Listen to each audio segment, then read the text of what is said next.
Listen, students, in the question கவனிங்க. What is this? HIJKLMNO.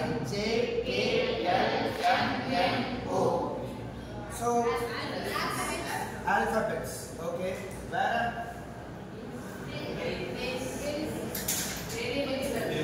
Okay. யாராவது ஒருத்தர் எதிர்த்து சொல்ல முடியுமா? Variables. Okay. வேற ஏதாவது ஐடியா இருக்கா?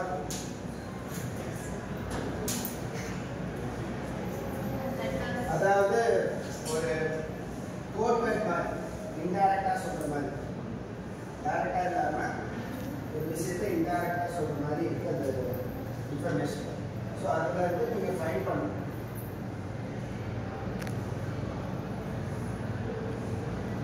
ஸோ ஆல்பபெட் சொன்னீங்க, இங்கிலீஷ் ஆல்பபெட்ஸ் ஓகே. அண்ட் வரிசையா ஹெச்ல இருந்து ஓ வரைக்கும் வேற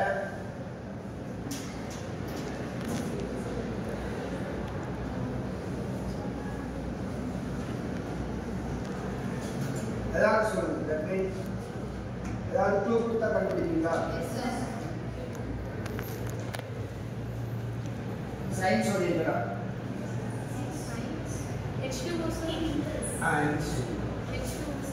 Yes, correct. Very good. So H2O எப்படி அப்படின்னா இது வந்து H ல இருந்து O வரைக்கும் எழுது. So இது வந்து H2O. Okay, clap.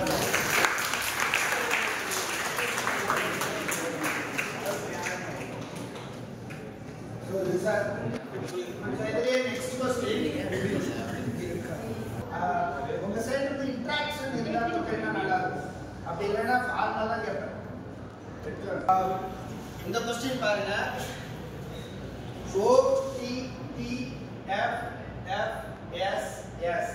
So இந்த கொஸ்டின்ல next 3 letters of the sequence find பண்ணணும் நீங்க. So என்ன லாஜிக்ல இருக்குன்னு கொஞ்சம் ஃபைண்ட் பண்ணி சொல்லுங்க. ஸோ இதில் என்ன அப்படின்னா இந்த சீக்வன்ஸ் வந்து உங்களுக்கு ரொம்ப தெரிஞ்ச ஒரு சீக்வன்ஸ் தான், ஒரு ஃபெமிலியரான சீக்வன்ஸ். ஓகேவா? ஸோ என்னவா உங்களுக்கு நல்லா தெரியும். ஓகே, மேத்தமெட்டிக்ஸ் ஓரியன்டாக திங்க் பண்ணுங்க. மேக்ஸ் ஓரியன்ட் கொஸ்டின் தான் இருக்கு. True falls. ஓகே. வேற சொல்யூஷன். ஸோ அந்த ரொம்ப அந்த அளவுக்கு வேண்டியது ரொம்ப பேசிக் லெவல்.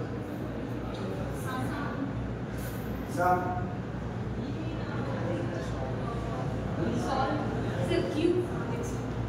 ரெகுலரா யூஸ் பண்ணது ரெகுலரா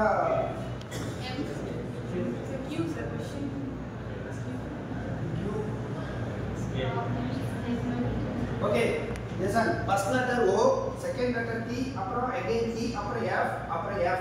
சோ என்ன லாஜிக்ல அப்படி எழுதிருக்க? 1 2 நீங்க எதுக்கு சொல்லுங்க? 1 2 3 numbers. Yes, correct. 1 2 3 1 2 3 1 2 3 வரைக்கும் கரெக்ட். அப்புறம் 4 5 6 7. Yes, correct. Very good. clap பண்ணுங்க.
4 குருவி. Okay very good. அதாவது ஒண்ணா உட்காந்துச்சு அப்படின்னா ஒரு குருவி இடம் இருக்காது. ரெண்டா உட்காந்தா ஒரு தாமரை பூக்கு எக்ஸ்ட்ரா இருக்கும். Very good.